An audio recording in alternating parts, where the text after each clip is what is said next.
Everyone, this is Divya Tyagi. Welcome back to my channel. आज का topic है ग्लिसरॉल। तो पहले बात करेंगे हम इसकी इंट्रोडक्शन के बारे में। उसके बाद मेथड ऑफ प्रिपरेशन से पहले कुछ ज़रूरी टर्म्स है, कुछ ज़रूरी चीज़ें हैं, आपको उनका पता होना चाहिए, इसलिए मेथड ऑफ प्रिपरेशन से पहले हम वो पढ़ेंगे। पहले हमारा काम है कि हम ये पढ़ें कि इंट्रोडक्शन में क्या है। Those alcohols or compounds which contain 3 OH groups at 3 different carbon atoms are called triols और trihydric alcohols। वो compounds या वो अल्कोहल जो 3 OH ग्रुप कंटेन करते हैं, जिनमें 3 OH ग्रुप होते हैं अलग अलग कार्बन पे, और वो कार्बन एक साथ जुड़े हुए हों। It is formally known as glycerine. इसे हम ग्लिसरीन बोलते हैं। और इस क्लास का जो इम्पोर्टेंट मेंबर है वो है ग्लिसरॉल या फिर प्रोपेन 1,2,3 ट्रायोल या फिर ग्लिसरीन। हम इसे ग्लिसरीन बोलते हैं। इसके बाद 2-3 चीज़ें इंपॉर्टेंट है, 2-3 चीज़ें जो ज़रूरी चीज़ें हैं मेथड ऑफ प्रिपरेशन से पहले हम वो पढ़ेंगे। तो वो चीज़ें हैं ऑयल्स एंड फैट्स। पहले तो आपको यही पता होना चाहिए कि ऑयल्स एंड फैट्स क्या होते हैं।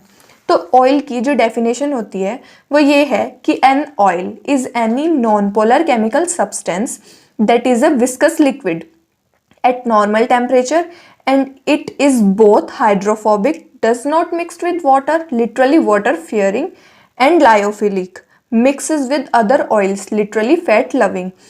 इसका मतलब ये है कि जो ऑयल्स होते हैं वो नॉन पोलर केमिकल सब्सटेंसेस होते हैं और एक विस्कस लिक्विड होते हैं नॉर्मल टेम्परेचर पे।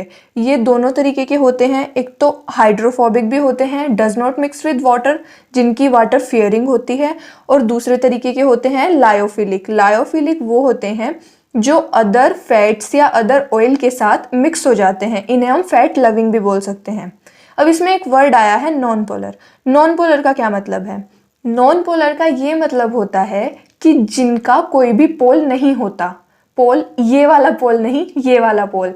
पोल मतलब उनका कोई निगेटिव चार्ज या पॉजिटिव चार्ज हम सेपरेट नहीं कर सकते। वो होते हैं हमारे ऑयल्स। इसके बाद फैट्स को हम पढ़ेंगे। फैट से पहले एक और चीज़ है, हम वो पढ़ेंगे। Fatty acid ester, FAES। ये होते क्या है?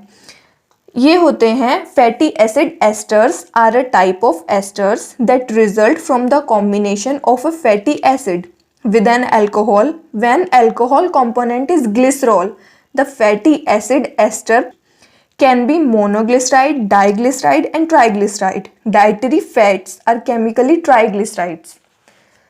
डाइटरी फैट्स वो होते हैं हमें खाने में मिलते हैं, या फिर कभी कह देते हैं कि इसकी चर्बी बढ़ गई, तो जो हमारे अंदर वो जो फैट हम खुद ब खुद ही गेन हो जाता है ना, जो वो फैट, वो डाइटरी फैट होता है। और जो हमें खाने में मिलता है उसे केमिकली जो नाम दिया गया है वो है ट्राइग्लिसराइड। अब मोनोग्लिसराइड, डाइग्लिसराइड और ट्राइग्लिसराइड क्या होते हैं? मोनोग्लिसराइड वो होते हैं जिसमें ग्लिसरॉल पे सिर्फ एक एस्टर ग्रुप जुड़ा हुआ हो। डाइग्लिसराइड वो होते हैं जिसपे ग्लिसरॉल पे 2 एस्टर ग्रुप जुड़े हुए हों, इस तरह। और ट्राइग्लिसराइड वो होता है जिसपे ग्लिसरॉल पे तीनों ही एस्टर ग्रुप जुड़े हुए हों। इसकी डेफिनेशन अब इस तरीके से है कि ये एक तरीके के एस्टर्स होते हैं जो तब बनते हैं जब हम किसी भी फैटी एसिड का किसी भी अल्कोहल के साथ कॉम्बिनेशन करा दें। स्पेशली अगर अल्कोहल में भी हम ग्लिसरॉल ले रहे हैं तो ग्लिसरॉल को लेने के बाद हमें डाइग्लिसराइड, ट्राइग्लिसराइड या मोनोग्लिसराइड मिलेगा। इसके अलावा हमें नहीं मिल सकता। जो ग्लिसरॉल कंपोनेंट है, ग्लिसरॉल प्लस फैटी एसिड, ये इंपॉर्टेंट है, इसलिए मैंने आपको पहले ही बता दिया। अब बात करते हैं फैट्स के ऊपर। फैट्स क्या होते हैं? फैट हिंदी में बोलते हैं वसा। फैट होती है, फैट की डेफिनेशन यही है कि fat usually means any ester of fatty acids और a mixture of such compounds, most commonly those that occur in living beings और in food. Means any ester of fatty acid. मैंने बता दिया कि एस्टर ऑफ फैटी एसिड्स होते क्या हैं। Ester of fatty acid esters ही होते हैं जो तब बनते हैं जब किसी भी कार्बोक्सिलिक एसिड की हम रिएक्शन करा दें किसी भी अल्कोहल के साथ। इसमें दिया हुआ है any ester of fatty acid और a mixture of such compound, या फिर इसी तरीके कंपाउंड का मिक्सचर। ये मोस्ट कॉमनली फैट्स जो होते हैं वो होते हैं जो लिविंग बींग्स में या हमें फूड्स में मिलते हैं, जो मैंने आपको बताया अभी कि जो फूड हम खाते हैं उसमें भी हमें कई जगहों पे फैट्स मिलता है। जो नॉर्मली फैट होता है डाइटरी फैट, उसका नाम डाइटरी फैट है और वो केमिकली ट्राइग्लिसराइड होता है। चलो हमने ये तो पढ़ लिया, बट अब ये बात आती है कि मैंने आपको इसके बारे में क्यों बताया। तो मैंने आपको इसके बारे में सिर्फ इसलिए बताया क्योंकि ऑयल्स और फैट, इसके बारे में तो ज़्यादातर सबको ही पता होगा कि ये होते क्या हैं, but asters of fatty acid इसके बारे में ज़्यादा लोगों को नहीं पता होगा।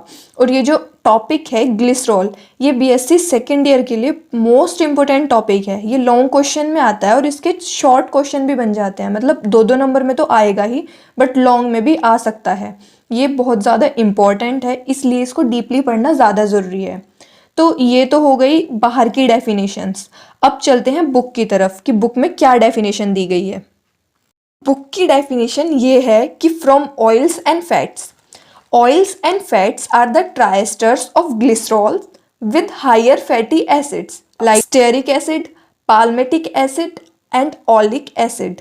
On hydrolysis, they give glycerol and fatty acids. These fatty acids find use in industry for the manufacture of candles or soap in the form of sodium or potassium salts. The oils and fats are hydrolyzed either by alkali in soap industry, by superheated steam in candle industry. इसमें एक word आया है ट्राइएस्टर्स। ट्राइएस्टर्स को देख के confuse होने की ज़रूरत नहीं है। ट्राइएस्टर्स मतलब ट्राइग्लिसराइड। तो ये कहा गया है कि oils and fats are the triester of glycerol. जो ऑयल्स और फैट होते हैं वो ट्राइएस्टर्स मतलब ट्राइग्लिसराइड ऑफ ग्लिसरॉल होते हैं, ग्लिसरॉल के ट्राइग्लिसराइड होते हैं हायर फैटी एसिड के साथ। जो हम ट्राइग्लिसराइड बनाते हैं, एक चीज़ तो पता चल गई उसमें ग्लिसरॉल मिला हुआ होगा, बट जो उसमें फैटी एसिड होते हैं ना वो हायर फैटी एसिड होते हैं, मतलब stearic acid, palmitic acid and oleic acid, ये हायर फैटी एसिड्स में आते हैं। On hydrolysis they give glycerol and fatty acids. These fatty acid find use in industry for the manufacture of candles. ये जो fatty acid होते हैं, मतलब ये जो ट्राइएस्टर्स ट्राइग्लिसराइड्स होते हैं, इन्हें हम हाइड्रोलाइज्ड करते हैं। हाइड्रोलाइज करने पर ये हमें ग्लिसरॉल देते हैं और फैटी एसिड देते हैं। जो फैटी एसिड और ग्लिसरॉल होते हैं ये फिर इनका इंडस्ट्रीज़ में यूज़ होता है, कैंडल इंडस्ट्रीज़ में और सोप इंडस्ट्रीज़ में। Formation of candle and formation of soap. Soap saponification सबने 10th में भी पढ़ा होगा और मे बी 12th में भी पढ़ा होगा, तो ये शुरू से ही टॉपिक इम्पोर्टेंट है, बट ये हमने उस टाइम पे नेग्लेक्ट कर दिया था कि ग्लिसरॉल भी इतना ज़्यादा इम्पोर्टेंट टॉपिक फ्यूचर में बन जाएगा। तो अब हम उसी से ही हम ग्लिसरॉल को पढ़ेंगे। मेनली ये जो सब मेथड होते हैं ना ये कमर्शियल मेथड होते हैं, मतलब ये सोप इंडस्ट्रीज़ में या फिर कैंडल इंडस्ट्रीज़ में या फिर ये जो जितने भी मतलब इंडस्ट्रीज़ वाले मेथड होते हैं ना, कमर्शियल मेथड होते हैं, मतलब व्यापक विधि। व्यापक विधि से आप ग्लिसरॉल को कैसे प्राप्त कर सकते हैं, इसके 2 तरीके होते हैं। अगर आप सोप इंडस्ट्रीज़ में हैं तो सोप इंडस्ट्रीज़ में आप हाइड्रोलाइज्ड कराए ट्राइएस्टर्स को with the help of alkali NaOH या फिर कोई भी एल्कली के साथ आप ट्राइग्लिसराइड को अगर आप हाइड्रोलिसिस कराते हैं तो आपको ग्लिसरॉल मिलेगा। ये सोप इंडस्ट्री की बात है।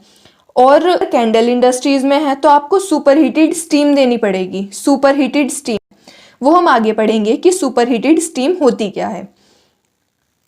और इन दोनों इंडस्ट्रीज़ में जो ग्लिसरॉल हमारा ऑब्टेन होता है वो as a by product obtain होता है। मतलब बाय प्रोडक्ट का क्या मतलब होता है कि वो प्राइमरी थिंग नहीं होती, क्योंकि सोप इंडस्ट्री है, ऑब्वियस सी बात है सोप इंडस्ट्रीज में आप फॉर्मेशन ऑफ सोप करेंगे, कैंडल इंडस्ट्री में आप फॉर्मेशन ऑफ कैंडल्स करेंगे, आप ग्लिसरॉल तो नहीं बनाएंगे। तो इसीलिए as a by product glycerol इन इंडस्ट्रीज में ऑब्टेन किया जाता है। बाय प्रोडक्ट होता है कि कोई भी चीज़ बन गई इंसिडेंटली, हम इंटेंशनली नहीं उसे बनाना चाहते थे बट वो बन गई, जैसे कि बाकी चीज़ें बनती हैं। तो इसको पिछले टाइम में लोगों को नहीं पता था कि ऐसी भी कोई चीज़ होती है, तो लोग जो होते थे ना सोप को निकाल देते थे और जो एक्स्ट्रा चीज़ें बचती थी ना उसे फेंक देते थे। पहले के टाइम में ऐसा होता था। फिर कुछ टाइम बीतने के बाद ऐसा हुआ कि एक साइंटिस्ट आया, उसने बताया कि ये जो एक्स्ट्रा चीज़ें बन रही हैं ना, इनका भी एक यूज़ है, इन्हें भी एक अलग नाम से जाना जा सकता है। उस साइंटिस्ट ने बताया कि ये जो एक्स्ट्रा चीज़ें बन रही हैं इतने ज़्यादा यूजेस हो सकते हैं, ये डेली लाइफ में कितने ज़्यादा हम इनको यूज़ कर सकते हैं। तो तब पता चला कि ग्लिसरॉल कुछ होता है, और उसके बाद से ग्लिसरॉल को भी वहीं से ही ऑब्टेन किया जाने लगा, क्योंकि एज ए बाय प्रोडक्ट तो वो बनी रही थी, तो ग्लिसरॉल को ना फेंक के उसे भी अलग से कलेक्ट किया जाता था, जैसे कि सोप्स को कलेक्ट किया जाता है, इसी तरीके से। खैर, आगे की बात ये है कि आप ग्लिसरॉल को ना मेनली व्यापक विधि से ही प्राप्त कर सकते हैं, मतलब कमर्शियल मेथड से ही प्राप्त कर सकते हैं मेनली। अब बात करते हैं हम थोड़ी सी एस्टर्स के बारे में। वैसे एस्टर्स को तो पढ़ ही लिया होगा 11th-12th में, और अभी मैंने बताया, बट एक बार फिर बता रही हूँ। इसकी फिलहाल बस अब डेफिनेशन बता देती हूँ, बाकी हम इसकी यूनिट में पढ़ेंगे कि होते क्या हैं। तो डेफिनेशन ये है कि any of a class of compounds produced by reaction between acids and alcohol by the elimination of water, ये होते हैं हमारे एस्टर्स। खैर, अब आगे की बात यह है कि ग्लिसरॉल तो हमारे पास नहीं बना, अभी तक नहीं बना। हम उसे extraction of glycerol from spent lye in soap industry. Spent lye क्या होती है और लाई क्या होती है, पहले मैं आपको यही बता दूं। इसमें दो चीजें होती हैं, एक तो स्पेंट लाई, एक लाई। लाई और स्पेंट लाई दोनों अलग अलग चीजें हैं। लाई जो होती है ना, a lye is a metal hydroxide traditionally obtain by leaching wood ashes or a strong alkali which is highly soluble in water, producing caustic basic solution. Lye most commonly referred to sodium hydroxide but historically has been used for potassium hydroxide. मतलब लाई क्या होती है? लाई को आप दो तरीके से बना सकते हैं। लाई को बनाने का एक तो तरीका यही है कि आप जो लकड़ी होती है ना, लकड़ी की राख से आप लाई ऑब्टेन कर सकते हैं। दूसरा तरीका ये है कि सोडियम हाइड्रोक्साइड सॉल्यूशन से, सोडियम हाइड्रोक्साइड से आप लाई बना सकते हैं। जहाँ पे भी वर्ड लाई आ जाए ना, तो वहाँ पे समझ लेना वहाँ पे सोडियम हाइड्रोक्साइड की बात हो रही है। बट हिस्टोरिकली, मतलब पुराने टाइम में सोडियम की जगह पोटेशियम यूज किया जाता था। तो पोटेशियम और सोडियम इन दोनों से डिफरेंट चीजें हुई हैं सोप इंडस्ट्रीज में, हमें डिफरेंट डिफरेंट तरीके की सोप मिली हैं। क्योंकि अगर हम सोडियम यूज करेंगे तो हमें दूसरे तरीके की मिलेगी, और पोटेशियम यूज करेंगे तो हम दूसरे तरीके की मिलेगी। तो ये तो हो गई हमारी लाई। स्पेंट लाई के लिए आपको थोड़ा सा वेट करना पड़ेगा, वो आगे मैं बताऊंगी थोड़ा सा। तो ग्लिसरॉल को लाई से ऑब्टेन करेंगे, ग्लिसरॉल को सोप इंडस्ट्री में ऑयल और फैट से। तो जब ऑयल और फैट को हाइड्रोलाइज किया जाता है कास्टिक एल्केलाइज सॉल्यूशन के साथ, कास्टिक एल्केलाइज सॉल्यूशन यानी कि लाई के साथ जब हम हाइड्रोलाइज्ड कराएंगे तो उससे हमें ग्लिसरॉल मिलता है, और sodium salt of fatty acids, जिसको आप सोप भी बोल सकते हैं। हमें सोप और ग्लिसरॉल दोनों चीजें मिलती हैं। जब हम NaOH की जगह KOH यूज करते थे तो हमें potassium salt of fatty acids मिलते थे, जिसको भी हम सोप ही बोलते हैं। इन दोनों से जो हमें सोप मिलती थी ना, अगर हम पोटेशियम को यूज करते थे तो हमें मिलती थी सॉफ्ट सोप, अगर हम सोडियम को यूज करें तो हमें मिलती है हार्ड सोप। इन दोनों में ये डिफरेंस होता है। रिएक्शन के बाद अब ये थोड़ी सी डेफिनेशन है, अब हम इसे पढ़ेंगे। ये है क्या? The soap is precipitated by adding sodium chloride to the reaction product. The filtrate obtain after filtering out the soap is known as spent lye. Spent lye is containing 3-5% of glycerol, unspent alkali, fatty acid, proteinous matter and coloring matter. अब इसका क्या मतलब है कि हमें जो उसके बाद हमने NaOH की यानी कि लाई की जो रिएक्शन कराई ट्राइग्लिसराइड के साथ, हमने जो लाई की रिएक्शन कराई उसके बाद हमें डायरेक्टली ग्लिसरॉल नहीं मिलता, हमें मिलता है, बट जो ऑर्गेनिक केमिस्ट्री होती है ना उसमें हम मेन प्रोडक्ट लिखते हैं, एक्स्ट्रा जो चीज़ें बनती है ना वो हम चीज़ें नहीं लिखते। ये इसकी एक खासियत भी है ऑर्गेनिक केमिस्ट्री की। बट बुक में ये डायरेक्टली लिखा हुआ है कि हमें डायरेक्टली ग्लिसरॉल मिल गया और सोप मिल गई हमें डायरेक्टली, बट ऐसा नहीं होता। इसका लंबा प्रोसीजर चलता है। जो ऑब्वियस सी बात है, जब इंडस्ट्री में बन रहा है तो उसका लंबा ही प्रोसेस चलेगा, पर हम उसे रिएक्शन में इस तरीके से छोटा करके लिख देते हैं। तो इसकी बात यह है कि जो हमें उसके बाद एक मिक्सचर मिलेगा, उस मिक्सचर की रिएक्शन हम NaCl के साथ कराएंगे। NaCl के साथ रिएक्शन करके जो सोल्यूबल सोप उस मिक्सचर में प्रेजेंट होगी, वो सोल्यूबल सोप अलग निकल जाएगी। उसके बाद हमारे पास उस मिक्सचर में रह जाएगा 35% ग्लिसरॉल अनस्पेंट एल्केली, मतलब जो एल्केली हमने NaOH या KOH जो रिएक्ट नहीं हुआ, अनरिएक्टेड NaOH और KOH, वो फैटी एसिड रह जाएंगे, कलरिंग मैटर रह जाएंगे, प्रोटीनियस मैटर रह जाएंगे। हमें इनको भी अलग करके ग्लिसरॉल को अलग निकालना है और सोप को अलग निकालना है। सोप अभी भी मैंने बताया NaCl के साथ रिएक्ट करके सोप निकल जाएगी, बट ज़रूरी नहीं है कि वो NaCl के साथ अलग निकल जाए। हालांकि अब सोप के निकलने के बाद ये जो हमारा मिक्सचर तैयार हुआ, इसे हम बोलेंगे स्पेंट लाई। इसका नाम है स्पेंट लाई। आगे की हेडिंग ये है कि extraction of glycerol from spent lye. इसका स्टेप 1 ये है कि soluble soap reacted with Al2SO4 का whole thrice to form aluminium soap, जो सॉलिड सोप होती है। मतलब स्पेंट लाई में Al2SO4 का होल थ्राइस मिलाएंगे, जिसके बाद जो उसमें बची कुची सोप भी होगी ना, वो निकल जाएगी और वो निकल के एल्यूमिनियम सोप बना देगी, जो कि सॉलिड सोप होती है, मतलब हार्ड सोप होती है।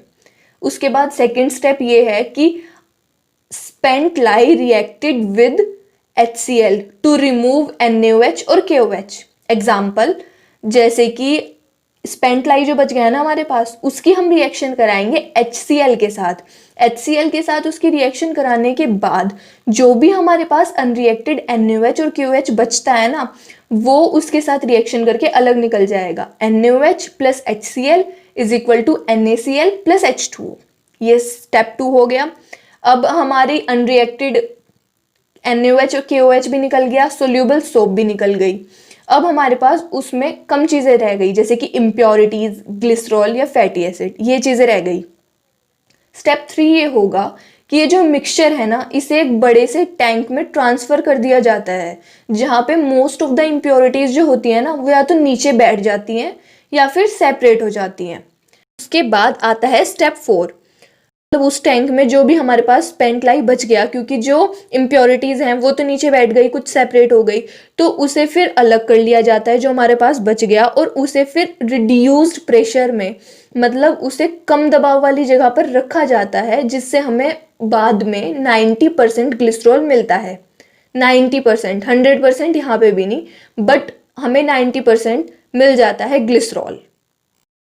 सोप इंडस्ट्रीज में जो फॉर्मेशन ऑफ ग्लिसरॉल है, या फिर सोप इंडस्ट्रीज में जो फॉर्मेशन ऑफ सोप होती है, ये जो होती है ना, इसका नाम होता है, हमने 10th में भी पढ़ा था और उसके बाद भी हमने पढ़ा है, इसका नाम होता है सैपोनिफिकेशन।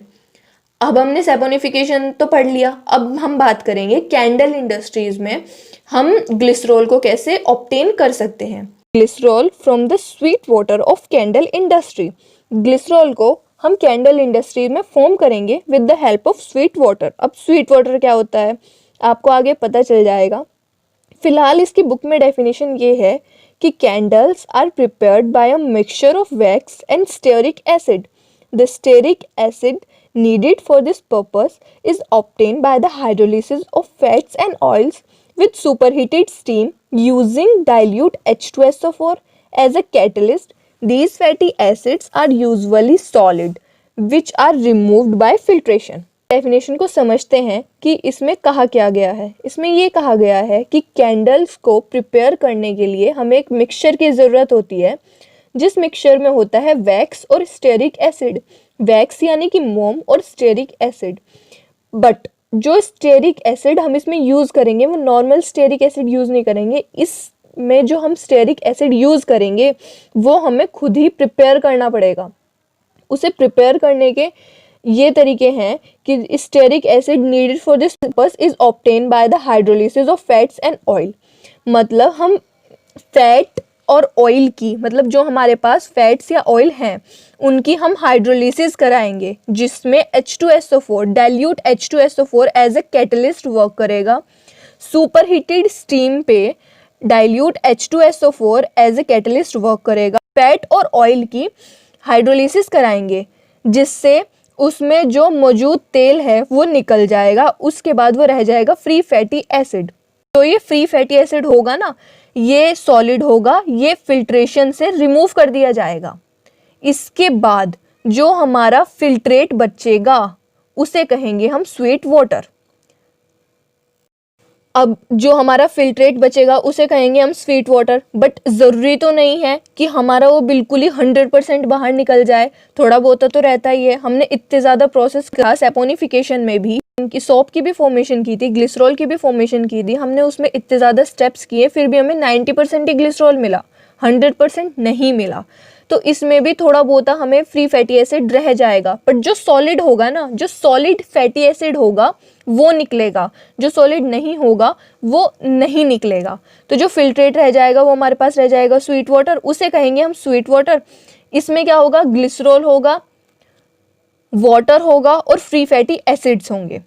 अब इसमें चलते हैं बुक की तरफ। The filtrate is known as sweet water, it contain glycerol, water and free fatty acid. It is neutralized with calculated amount of Na2CO3 and then subjected to steam distillation. Volatile fatty acid form non-volatile sodium salt which is left behind as residue. The distillate is a dilute solution of glycerol. It is first concentrated by evaporation of water under vacuum and then distilled and redistilled to obtain pure glycerol. जो sweet water रह जाएगा उसमें ये तीन चीज़ें present होंगी। तो जो उसमें फ्री फैटी एसिड होंगे ना, फ्री फैटी एसिड है मतलब वो एसिडिक नेचर रखता है, हमें एसिडिक नेचर नहीं चाहिए, हमें उसे न्यूट्रलाइज करना पड़ेगा।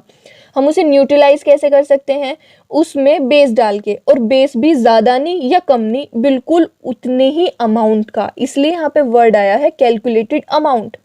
Na2CO3 जो कि एक बेस है, हम उसमें डालेंगे ताकि उसका एसिडिक नेचर ख़त्म हो जाए और वो न्यूट्रल हो जाए।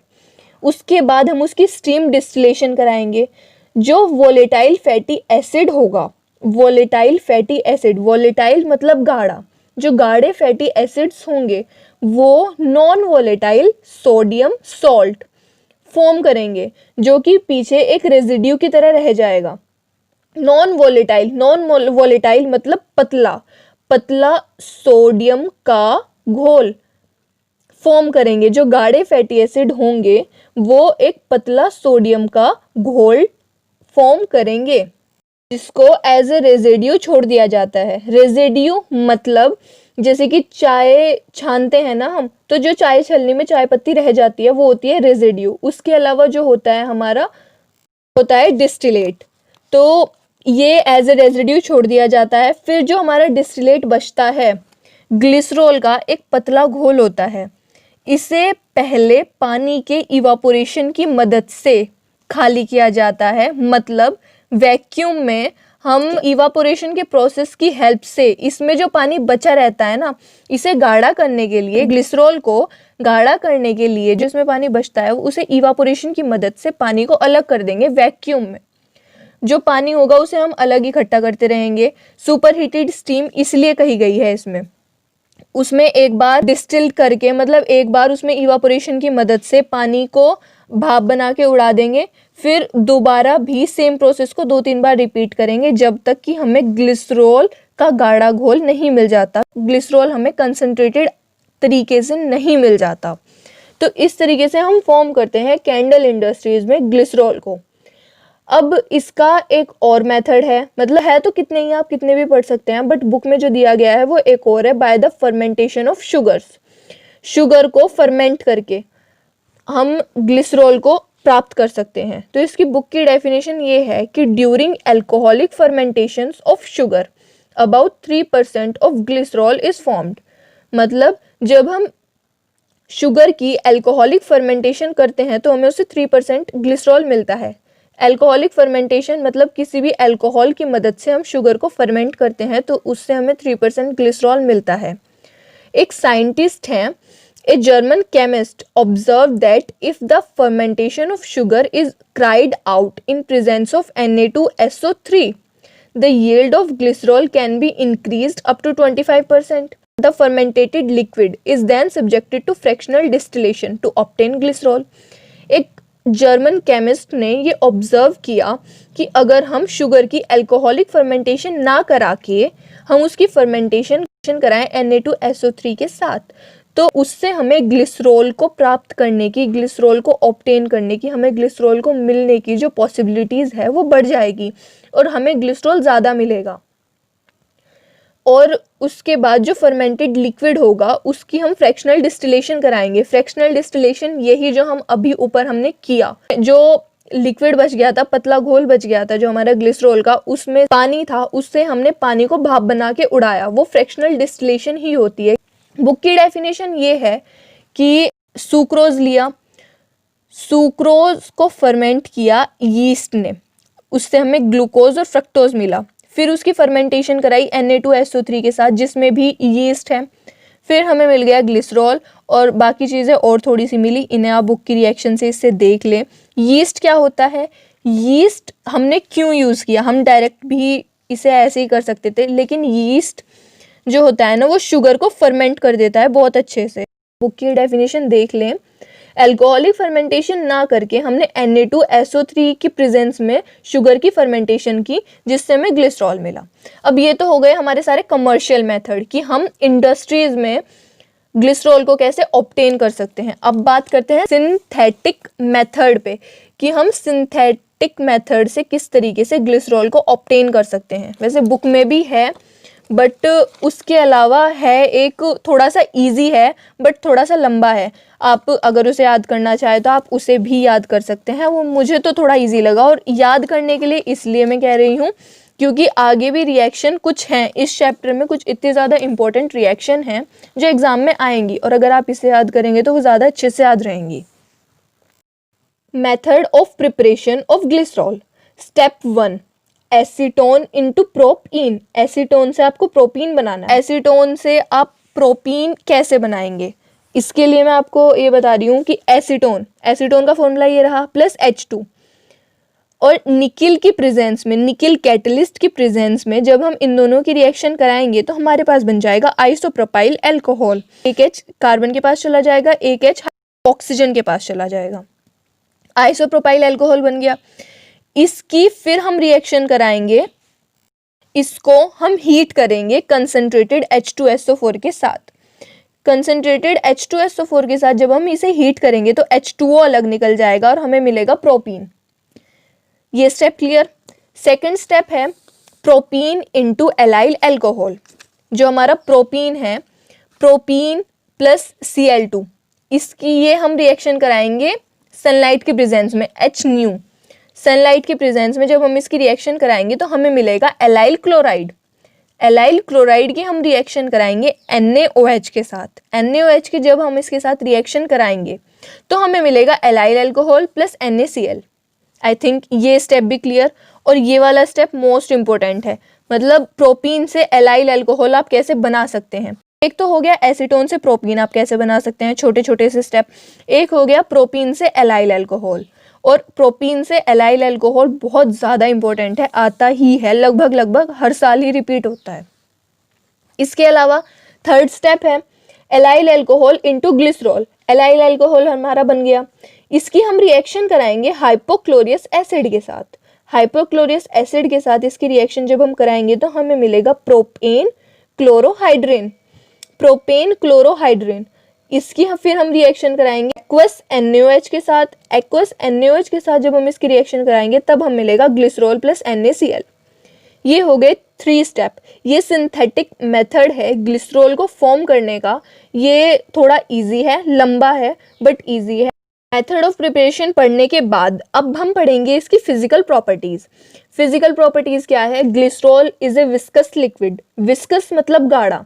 Glycerol is a viscous colourless liquid, मतलब ग्लिसरॉल जो होता है वो एक विस्कस यानी कि गाढ़ा और कलरलेस लिक्विड होता है। इसका कोई कलर नहीं होता और ये थोड़ा गाढ़ा होता है। It is soluble in water and alcohol but insoluble in ether. ये सोल्यूबल होता है वाटर में और अल्कोहल में बट इनसोल्यूबल होता है ईथर्स में। It's boiling point is 290 degree Celsius, जो कि एक बहुत ही हाई बॉइलिंग पॉइंट माना जाता है। इसका बॉइलिंग पॉइंट इतना होता है 290 degree Celsius. It is odourless, ये ऑर्डरलेस होता है, इसकी कोई स्मेल नहीं होती। अब बात करेंगे इसकी केमिकल प्रॉपर्टीज़ के बारे में। केमिकल प्रॉपर्टीज़ के बारे में बात करने से पहले आपको थोड़ी सी चीज़ें मैं बता दूं कि जो ग्लिसरॉल होता है ना, इसमें 3 OH ग्रुप प्रेजेंट होते हैं, ये तो आपको पता ही है। इसके अलावा जो इसका ऊपर वाला जो OH ग्रुप होता है वो हाईली रिएक्टिव होता है। मतलब किसी भी चीज़ की आप इसके साथ रिएक्शन कराओगे ना, सबसे पहले ये वाला OH ग्रुप हटता है, सबसे पहले ये वाला OH ग्रुप अपनी जगह छोड़ता है, क्योंकि ये हाईली रिएक्टिव होता है। इसके बाद ये वाला रिएक्टिव होता है, और सबसे ज़्यादा लेस रिएक्टिव होता है सेकंड वाला।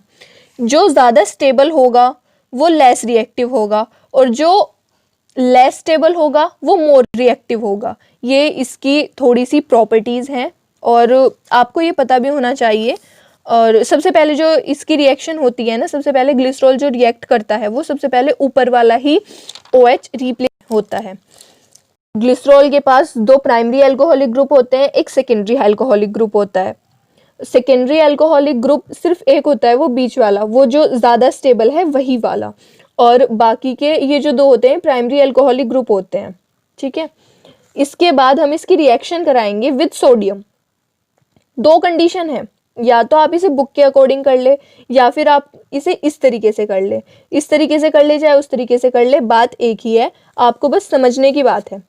पहले तो बुक का ही देख लें हम। बुक में ये है कि अगर आप सोडियम का एक मॉलिक्यूल लें, तो जब सोडियम का एक मॉलिक्यूल लेंगे, मतलब सोडियम की मात्रा आप कम लेंगे, सोडियम को आप कम लेंगे और रूम टेम्परेचर पे उसकी रिएक्शन कराएंगे, तो हमें मिलेगा मोनोसोडियम ग्लाइकोलेट।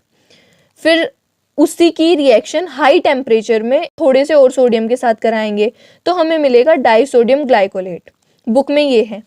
हालांकि आप इसे इस तरीके से भी लिख सकते हैं कि ग्लिसरॉल प्लस 2Na, उसे हम वार्म कराएंगे तो हमें मिलेगा डाइसोडियम ग्लिसरॉल, या इसकी रिएक्शन कराएं, वार्म करने के बाद हमारे पास बनेगा डाइसोडियम ग्लिसरॉल प्लस H2 इसमें अलग निकल जाएगा।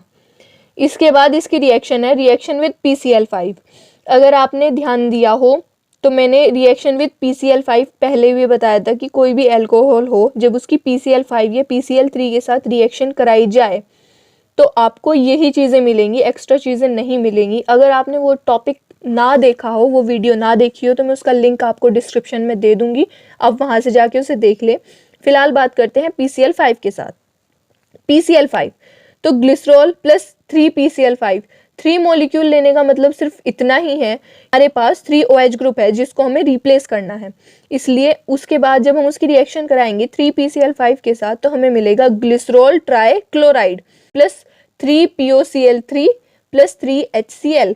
हमें ये चीज़ें मिलेंगी, आप वहाँ से देख लें, आपको ज़्यादा अच्छे से इसका मैकेनिज्म वगैरह भी सब समझ में आ जाएगा। इसके बाद रिएक्शन विद HBr, ग्लिसरॉल की रिएक्शन कराएंगे HBr, ऑब्वियस सी बात है, इसमें भी 3 मॉलिक्यूल लेंगे। 3 मॉलिक्यूल लेने के बाद ग्लिसरॉल प्लस HBr की 3 मॉलिक्यूल, ग्लिसरॉल ट्राइब्रोमाइड बनेगा और 3H2O अलग निकल जाएगा। ग्लिसरॉल की रिएक्शन कराएंगे फिर एसिटाइल क्लोराइड के साथ, जाहिर सी बात है इसके भी 3 ही हम मॉलिक्यूल लेंगे। 3 मॉलिक्यूल लेने के बाद ग्लिसरॉल प्लस एसिटाइल क्लोराइड, जिससे हमें मिलेगा ट्राई एसिटाइल ग्लिसरॉल और glycerol try acetate plus 3HCl। फिर रिएक्शन नंबर 5 जो है, इसकी reaction with HNO3 in presence of H2SO4, nitration process. ये जो रिएक्शन है ये बहुत ज़्यादा इम्पोर्टेंट है, क्योंकि जो इससे हमें प्रोडक्ट मिलेगा वो एक्सप्लोसिव होता है। खैर, ग्लिसरॉल प्लस नाइट्रिक एसिड और कंसनट्रेटेड H2SO4 की प्रेजेंस में जब हम इसकी रिएक्शन कराएंगे तो हमें मिलेगा ग्लिसरॉल ट्राई नाइट्रोग्लिसरॉल भी हम इसे बोलते हैं, और TNG के नाम से ज़्यादा फेमस है, प्लस 3H2O। TNG ये एक नोट है, TNG plus ammonium nitrate plus sawdust is equal to dynamite, explosive material. हम एक्सप्लोसिव मटेरियल TNG से बना सकते हैं, इसलिए ये वाली रिएक्शन थोड़ी इंपॉर्टेंट है, याद रखने वाली है। इसके बाद रिएक्शन विद ऑक्जेलिक एसिड है। ये ऑक्जेलिक एसिड के साथ रिएक्शन पूछी जाती है क्योंकि इसमें एक एक्सेप्शन है। एक्सेप्शन क्या? एक्सेप्शन भी बस ये है कि अगर आप इसमें ऑक्जेलिक एसिड है ना, वो ग्लिसरॉल के साथ अलग अलग टेम्परेचर पे अलग अलग तरीके से बिहेव करता है। मतलब अगर आप ग्लिसरॉल को ऑक्जेलिक एसिड के साथ कम टेम्परेचर पे रखो तो वो कुछ और चीज़ बना के देगा आपको, और ज़्यादा टेम्परेचर पे रखो तो वो कुछ और चीज़ देगा। तो इसलिए थोड़ी सी स्पेसिफिक है और थोड़ी सी याद करने के लिए थोड़ी टफ है, बट एग्ज़ाम के लिए बहुत ज़्यादा इंपॉर्टेंट है। ये समझ जाओ कि जो भी चीज़ें थोड़ी सी टफ है ना, वो एग्ज़ाम के लिए तो बहुत ज़्यादा इंपॉर्टेंट है ही, क्योंकि ग्रेजुएशन लेवल पे कोई भी आपको छोटी छोटी चीज़ें नहीं देगा एग्ज़ाम में। खैर, इसकी रिएक्शन कुछ ऐसे है कि glycerol plus oxalic acid heat करेंगे जब हम इसे 110 डिग्री सेल्सियस पे, तो हमें फॉर्मिक एसिड मिलेगा और ग्लिसरॉल ही मिल जाएगा। ये इम्पोर्टेंट है, इसलिए ये इम्पोर्टेंट है, तो आप इसे आराम से ध्यान से इस रिएक्शन को देखें। जो हमारा ग्लिसरॉल है, हमने ग्लिसरॉल लिया प्लस हमने ऑक्जेलिक एसिड लिया। ऑक्जेलिक एसिड का फॉर्मूला ये है। इसके बाद जब हमने ऑक्जेलिक एसिड लिया, इसे नॉर्मल टेम्परेचर नहीं, मतलब इसे 110 डिग्री सेल्सियस पे जब हमने इन दोनों को हीट कराया, तो हमारे पास क्या बना? Glycerol mono oxalate plus H2O। Glycerol mono oxalate हमारे पास बन गया। फिर जो हमारे पास ग्लिसरॉल मोनो ऑक्जिलेट बनता है, उसकी हम रिएक्शन कराएंगे। उसके बाद क्या होगा? डी कार्बोक्सिलेशन होगा, मतलब CO2 अलग निकल जाएगा। CO2 के अलग निकल जाने के बाद जो हमारा वाटर है वो इस तरीके से जाके कंपाउंड पे, जो हमारा मेन कंपाउंड है उस पे जाके अटैच्ड हो जाएगा, जिससे हमें फॉर्मिक एसिड और ग्लिसरॉल दोनों चीज़ें मिलेंगी एक स्पेसिफिक टेम्परेचर पे। यानी कि अगर हम 110 डिग्री सेल्सियस टेम्परेचर लें ग्लिसरॉल प्लस ऑक्जेलिक एसिड, तो हमें फॉर्मिक एसिड प्लस ग्लिसरॉल मिलेगा। अब अगर हम उसका टेम्परेचर बढ़ा दें, यानी कि अगर हम उसका टेम्परेचर 260 डिग्री लें, तो हमें क्या मिलेगा? Glycerol plus oxalic acid at, अगर हम उसे हीट करें 260 डिग्री सेल्सियस पे, तो हमें मिलेगा एलाइल अल्कोहल। इसका फॉर्मूला, इसकी रिएक्शन ऐसे है कि glycerol plus oxalic acid heat करेंगे 260 डिग्री सेल्सियस पे, तो 2H2O अलग निकल जाएगा और जो हमारे पास बनेगा वो ग्लिसरॉल डाइऑक्सिलेट बनेगा। पहले हमारा ग्लिसरॉल मोनोऑक्सिलेट बन रहा था, अब हमारा बनेगा ग्लिसरॉल डाइऑक्सिलेट।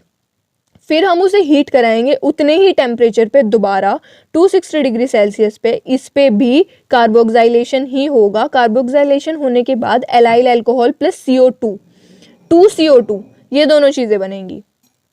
तो ये तो हो गया ग्लिसरॉल विद ऑक्जेलिक एसिड। अब रिएक्शन नंबर 7 है, केमिकल प्रॉपर्टीज में रिएक्शन नंबर 7 है डिहाइड्रेशन। ये मोस्ट इम्पोर्टेंट है, बिल्कुल ही एग्जाम के लिए बहुत ज़्यादा इंपॉर्टेंट है। डिहाइड्रेशन क्या होती है? Elimination of water. मैंने डिहाइड्रेशन और ऑक्सीडेशन दोनों ही अलग अलग वीडियो इन पे बनाई हुई हैं, अगर किसी ने वो भी ना देखी हो तो उसका भी लिंक आपको डिस्क्रिप्शन में से मिल जाएगा, आप वहाँ से देख लें। क्योंकि अल्कोहल की सबकी डिहाइड्रेशन और ऑक्सीडेशन लगभग एक जैसी ही होती है। तो ग्लिसरॉल को जब हम ऑक्सीडाइज कराएंगे KHSO4 की प्रेजेंस में, या P2O5 की प्रेजेंस में, या विनाइल एल्डिहाइड की प्रेजेंस में, या एनहाइड्रस जिंक क्लोराइड की प्रेजेंस में, तो आपको एरोलीन प्लस 2H2O मिलेगा। हम इसकी रिएक्शन कराएंगे P2O5 की प्रेजेंस में, या फिर किसी भी इनमें से किसी की भी प्रेजेंस में कराओ तो आपको एरोलीन ही मिलेगा। हमें मिलेगा स्टार्टिंग में, पहले हमें मिलेगा इनोल फॉर्म। इनोल फॉर्म ये बाद में इंटरमोलिकुलर रीअरेंजमेंट होके ये एरोलीन बन जाएगा, एरोलीन। ये इंटरमोलिकुलर रीअरेंजमेंट इसमें इसलिए हुआ क्योंकि ये अनस्टेबल होता है। खैर, आगे की बात ये है कि आगे ऑक्सीडेशन रिएक्शन है। ऑक्सीडेशन रिएक्शन इसकी थोड़ी सी टफ मानी जाती है क्योंकि ये अलग अलग ऑक्सीडाइजिंग एजेंट के साथ अलग अलग प्रोडक्ट देता है। डाइल्यूट HNO3 अगर आप एज ए ऑक्सीडाइजिंग एजेंट इसके साथ यूज़ कर रहे हैं तो हमें क्या मिलेगा? Glyceric acid and tartronic acid. अगर आप कंसनट्रेटेड HNO3 यूज़ कर रहे हैं तो आपको सिर्फ ग्लिसरिक एसिड मिलेगा। अगर आप bismuth and sodium nitrate use कर रहे हैं तो आपको मेसोऑक्जेलिक एसिड मिलेगा। अगर आप फेंटोस रिएजेंट यानी कि H2O2 प्लस FeSO4 और NaOBr सोडियम हाइपोब्रोमाइट यूज़ कर रहे हैं तो आपको एक मिक्सचर मिलेगा glyceraldehyde and dihydroxy acetone known as glycerol, इन्हें हम ग्लिसरॉल भी बोलते हैं। और अगर आप ब्रोमीन वाटर यूज़ कर रहे हैं इन प्रेजेंस ऑफ Na2CO3, ये आपको ग्लिसरल्डिहाइड एंड डाईहाइड्रोक्सी एसीटोन देगा। अगर आप एसिडिक KMnO4 यूज़ कर रहे हैं तो वो आपको CO2 एंड H2O देगा। अब इसकी रिएक्शन ऐसे है, अब वहाँ पे ऑक्सीडाइजिंग एजेंट ना लिख के आप डायरेक्ट ही ऑक्सीडेशन का वो मार्क बना सकते हैं, जो मैंने आपको बताया हुआ है पिछली वीडियोस में। तो अगर आप ऑक्सीडाइजिंग एजेंट रिएक्शन में यूज़ करेंगे, लिखेंगे, मतलब लिखने में यूज़ करेंगे तो कन्फ्यूजन बहुत ज़्यादा हो जाएगा। इससे बेटर है कि आप नॉर्मली जिस तरीके से बुक में लिखा हुआ है इस तरीके से लिख सकते हैं कि ग्लिसरॉल को ऑक्सीडाइज किया तो वो ग्लिसरल्डिहाइड बना, फिर ग्लिसरिक एसिड बना, फिर टाइटोनिक एसिड बना, फिर टाइटोनिक एसिड से मेसोऑक्जेलिक एसिड बना, फिर ऑक्जेलिक एसिड बना। या फिर आपने कोई ऐसा रिएजेंट यूज़ किया जिससे आपको डाईहाइड्रोक्सी एसीटोन मिला, फिर आपको मेसोऑक्जेलिक एसिड मिला, फिर आपको ऑक्जेलिक एसिड मिला। इन शॉर्ट आप जो भी प्रोडक्ट यूज़ करेंगे, मतलब जो भी ऑक्सीडाइजिंग एजेंट यूज़ करेंगे, लास्ट में आपको मिलना ऑक्जेलिक एसिड ही है। आप कुछ भी यूज़ कर लें, इसलिए ये थोड़ी सी कंफ्यूजिंग सी रिएक्शन है। देखिए कंफ्यूज होने की ज़रूरत नहीं है, आप ऐसे भी इसे लिख सकते हैं, नहीं तो आप इसे 3 स्टेप भी डाल सकते हैं। ग्लिसरॉल से डाईहाइड्रोक्सी एसीटोन, फिर मेसोऑक्जेलिक एसिड, फिर ऑक्जेलिक एसिड, इतना भी लिखें तो भी काम चल जाएगा। और बुक में थोड़ी सी और डेफिनेशन है PI वगैरह के साथ, तो वो याद करने की ज़रूरत नहीं है, इतनी भी सफिशेंट है। एक ऑक्सीडेशन आती है, ऑक्सीडेशन विद HiO4 पैरायोडिक एसिड या फिर लेड टेट्रा एसीटेट के साथ। ये रिएक्शन थोड़ी सी ज़रूरी है। इस रिएक्शन से आपको मिलेगा HCHO प्लस HCOOH। ये रिएक्शन थोड़ी सी ज़रूरी है, इस रिएक्शन को ज़रूर से याद कर ले। अब बात करते हैं यूजेस पे। ग्लिसरॉल के यूजेस क्या होते हैं कि glycerol is a non toxic and an excellent moisture retaining agent. और ये नॉन टॉक्सिक होता है, मतलब जहरीला नहीं होता। ये बेकरीज में यूज़ होता है। It is used in bakeries product, head lotion, vanishing cream, shaving cream and toothpaste etcetera. ये बेकरीज में यूज़ होता है, हेड लोशन में, वैनिशिंग क्रीम में यूज़ होता है, शेविंग क्रीम में यूज़ होता है, टूथपेस्ट में भी यूज़ होता है। It is used in production of plastic. ये हो गया हमारा ग्लिसरॉल का टॉपिक आज कंप्लीट। इसके बाद इससे रिलेटेड थोड़े से और क्वेश्चंस है इस चैप्टर में, थोड़े से और कन्वर्जन रिएक्शंस हैं।